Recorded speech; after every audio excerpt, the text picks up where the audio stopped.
আসসালামু আলাইকুম, কেমন আছেন সবাই? আজকে দেখেন কি রান্না করতেছি। প্রথমে পেঁয়াজটা হালকা এই যে ভেজে নিচ্ছি। এবারে এর ভিতর দিয়ে দেব রসুন বাটা। রসুন বাটা একটু বেশি করেই দেব, কারণ আজকে রান্না করছি খিচুড়ি। তারপরে দেব জিরে বাটা।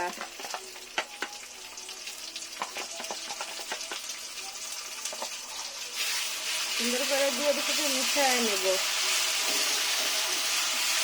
তারপরে দেব ঝাল, কাঁচা ঝাল। কাঁচা ঝাল দিয়ে খিচুড়ি রান্নলে ভালো লাগে। খিচুড়ি দিয়ে সুন্দর করে মশলাটা কষায় নেব। বৃষ্টির দিনে খিচুড়ি খেতে কার কার ভালো লাগে কমেন্টে জানাবেন আমাকে।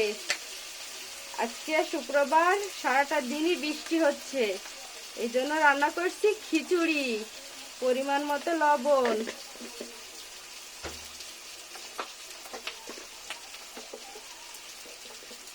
পরিমাণ মতো হলুদের গুঁড়া দিয়ে সুন্দর করে মশলাটাকে কষিয়ে নেব, যাতে মশলা থেকে কাঁচা গন্ধটা না বের হয়। সুন্দর করে মশলাটা কষায় নেব।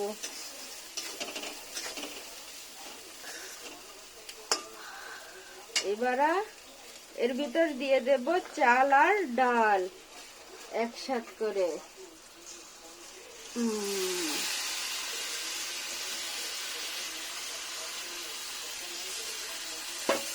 দিয়ে এটাকে মশলার সঙ্গে সুন্দরভাবে কষিয়ে নেব।